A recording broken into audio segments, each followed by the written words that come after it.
India ने ऐलान किया कि इंडिया से मिडल ईस्ट और मिडल ईस्ट से यूरोप एक ट्रेड रूट इस्टेब्लिश किया जाए। गीता का जो ठेका है उसकी सुपरविजन ऑलरेडी इंडिया के एक बिजनेसमैन ने ली हुई है। अमेरिका ने इंडिया की सरपरस्ती करते हुए ये जो India middle east Europe trade corridor उसको इस्टेब्लिश करने का आगाज़ किया। पाकिस्तान की जो स्ट्रेटजिक सूरत हाल है, ख़ासतौर पर अफ़गानिस्तान के साथ पाकिस्तान के जो मामलात हैं उनके ऊपर भी इस चीज़ का असर आएगा।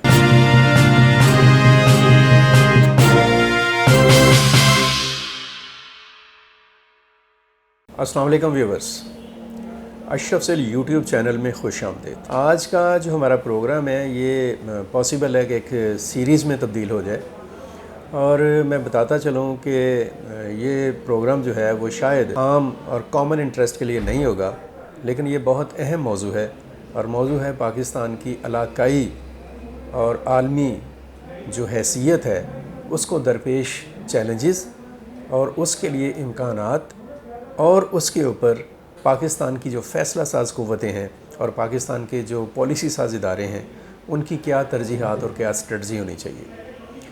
आप सबके इल्म में है कि अभी रिसेंट 9 और 10 सितंबर को इंडिया में G20 ममालिक की सरबराही कॉन्फ्रेंस हुई। ये G20 ममालिक की सरबराही कॉन्फ्रेंस बहुत ही ज़्यादा अहमियत का हामिल इवेंट है इंटरनेशनल लेवल का। इसमें आप अंदाज़ा करें कि इस ग्रुप में अमेरिका है, चीन है, रूस है, फ्रांस है, बरतानिया है, जर्मनी है, इंडिया है, जापान है, ब्राज़ील है और इस जैसे ममालिक हैं। G20 ममालिक का ये जो इजलास हुआ इंडिया में नई दिल्ली में 9 और 10 सितंबर को, इस इजलास ने जो रीजनल सूरत हाल है, हमारा रीजन साउथ एशिया और इसके साथ जुड़े हुए रीजन्स वस्त एशिया है और जो मिडल ईस्ट और इसके ऊपर फार ईस्ट और पूरी दुनिया के जो हालात और वाक़यात हैं इकॉनमी और पॉलिटिक्स के, उन पर इस इजलास ने बहुत गहरा असर डाला। इस इजलास में जो एक अहम स्टेप हुआ या एक अहम जो कदम हुआ वो ये था कि इंडिया ने ऐलान किया कि इंडिया से मिडल ईस्ट और मिडल ईस्ट से यूरोप एक ट्रेड रूट जो है उसको इस्टेब्लिश किया जाएगा।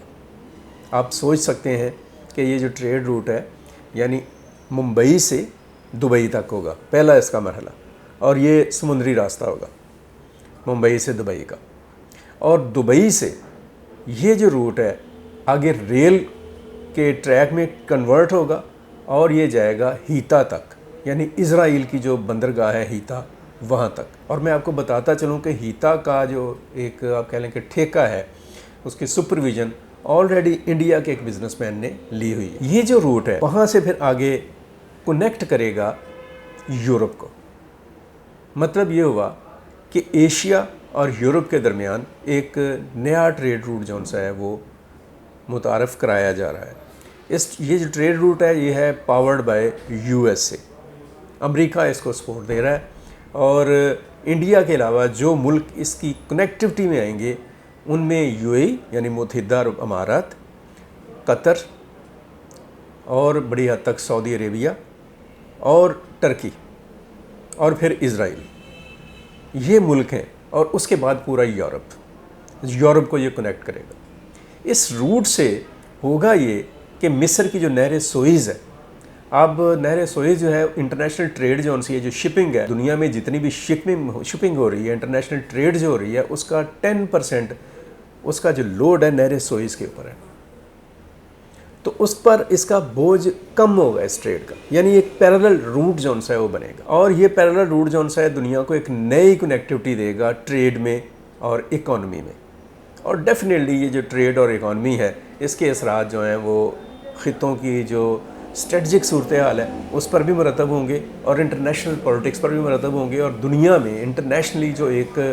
कशमकश जारी है ख़ासतौर पर अमेरिका और चीन के दरमियान, उसके ऊपर भी इसके इम्पैक्ट्स आएंगे। ये जो ट्रेड रूट है, इस ट्रेड रूट से दुनिया एक नए शिफ्ट में जाएगी, एक तब्दीली में जाएगी, और ये पाकिस्तान के लिए एक बहुत चैलेंजिंग भी है और पाकिस्तान के लिए उसकी जो जोग्राफी हैसियत है उसके लिए एक क्वेश्चन मार्क भी। वजह यह है कि एक तो CPEC है, جو پاکستان اور چین کے درمیان ایک روٹ ہے جو کہ اسٹیبلشڈ ہے، ہو رہا ہے اسٹیبلش، اور سی پیک کے ساتھ پاکستان کی جو اسٹریٹجک صورتحال ہے، خاص طور پر افغانستان کے ساتھ پاکستان کے جو معاملات ہیں ان کے اوپر بھی اس چیز کا اثر آئے گا۔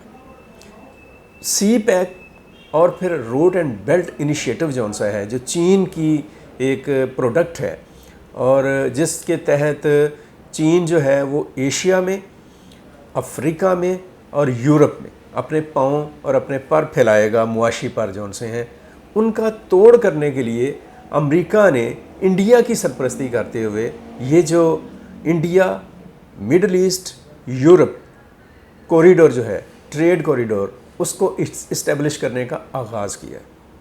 یہ کوریڈور اور بھی پاکستان کے لیے کیسے اہم ہے اور کیسے یہ ایک چیلنج ہے، اس پر ہم بات کریں گے۔ ابھی تک کی بات اتنی ہی ہے، ابھی ہم یہاں تک رکیں گے، اس سے آگے ہم مزید گفتگو کریں گے اپنے اگلے ولاگ میں۔